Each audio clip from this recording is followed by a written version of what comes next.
এখানে সাবেক সংসদ সদস্য ছিল, তার নেতৃত্বে, তার উস্কানিতে প্রকাশ্যে পিস্তল নিয়ে তিনি সহ তার অনুগামীরা রাস্তায় বের হয়ে আমাদের ছেলেদের উপর গুলি ছুড়েছে।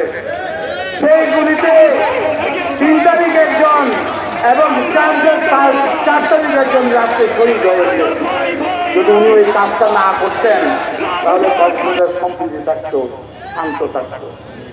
তিনি ওই কাজটা করার পর ছেলেরা উত্তেজিত হয়ে গেছে। শেখ হাসিনা যখন পালিয়ে গেল তাদেরকে ফেলে, তখন একটু বিপ্লবোত্তর, একটু প্রসব বেদনা, একটু বিভিন্ন জায়গায় ভাঙচুর হয়েছে। কিন্তু আমাদের বিএনপির লোকজন, আমাদের নেতাদের নেতৃত্বে আমরা থানা পাহারা দিয়েছি, এসপি অফিস পাহারা দিয়েছি, পাসপোর্ট অফিস পাহারা দিয়েছি, জেলা অফিস, জেলা প্রশাসকের কার্যালয়ে পাহারা দিয়েছি। আমরা বলেছি হিন্দু মন্দির পাহারা দেন, আমরা বলেছি হিন্দুদের সংখ্যালঘুদের বাড়িঘর পাহারা দেন, ব্যবসা প্রতিষ্ঠান পাহারা দেন। আল্লাহর রহমতে, আপনাদের দোয়ায়, আমাদের নেতাদের পাহারায়, আমাদের কর্মীদের সহযোগিতায় একটা সংখ্যালঘুর ঘটনাও ঘটে না।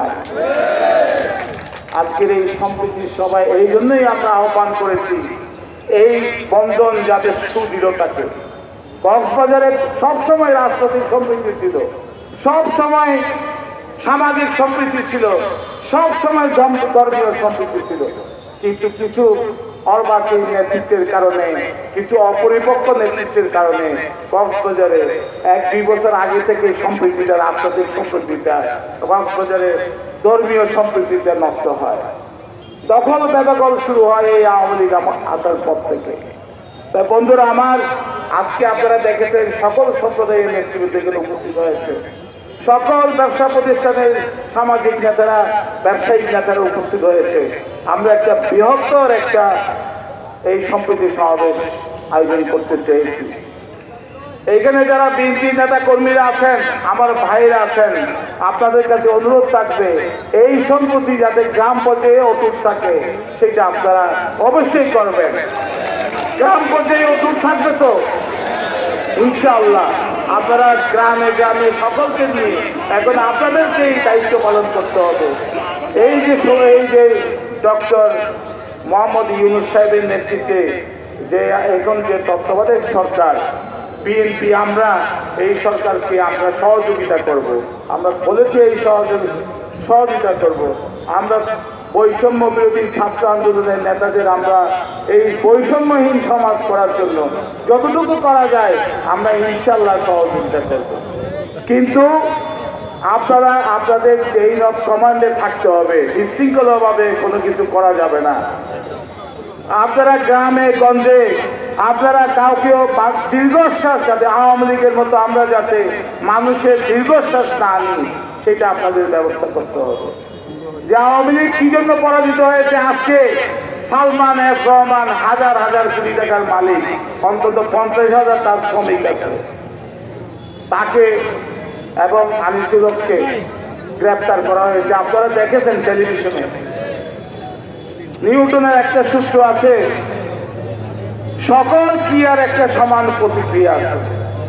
তারা 15-16 বছর মানুষকে যে অত্যাচার করেছে, মানুষের উপর যে অবিচার করেছে, এইটা তাদের আমরা চাই না। আমার নিজেরও খারাপ লেগেছে যে এত বড় রাজনীতিকের হাতে পিস পুরা বন্ধ করে রশি দিয়ে বেঁধে তারপরে আপনার তার দাড়ি কেটে ফেলতে হয়েছে, তাকে কালো চুলে কালো আস্তরণ দিতে হয়েছে। এইটা আমরা চাই না, এরকম শোষণীয় এরকম গ্রেপ্তার করা, কিন্তু এটা তাদের পাওনা ছিল। বন্ধুরা আমার, ক্ষমতার পালা বদল হয়, আওয়ামী লীগ চলে গেছে, হয়তো বিএনপি আসবে ক্ষমতায়, আবার বিএনপি হয়তো চলে যাবে, কিন্তু আপনাদেরও সতর্ক থাকতে হবে।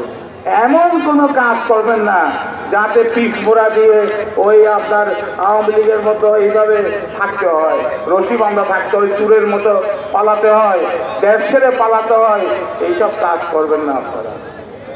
আমার বিশ্বাস আছে, আমার বিএনপি নেতৃবৃন্দরা, তাদের সাথে আমি রাজনীতি করেছি 40 বছর। আজকে বিএনপি নেতা কর্মীদের উপর, বিশেষ করে কক্সবাজার রামু ইন্ডিয়ার মানুষের উপর আমার বিশ্বাস আছে, আমার নেতা কর্মীদের উপর বিশ্বাস আছে। তারা কোনো অপরাধ করতে পারে না। যারা অপরাধ করে তারা আমার রাষ্ট্রের সাথে তারা জড়িত না। এটা মাথায় রাখবেন, এটা মাথায় রাখবেন। তো সংগ্রাম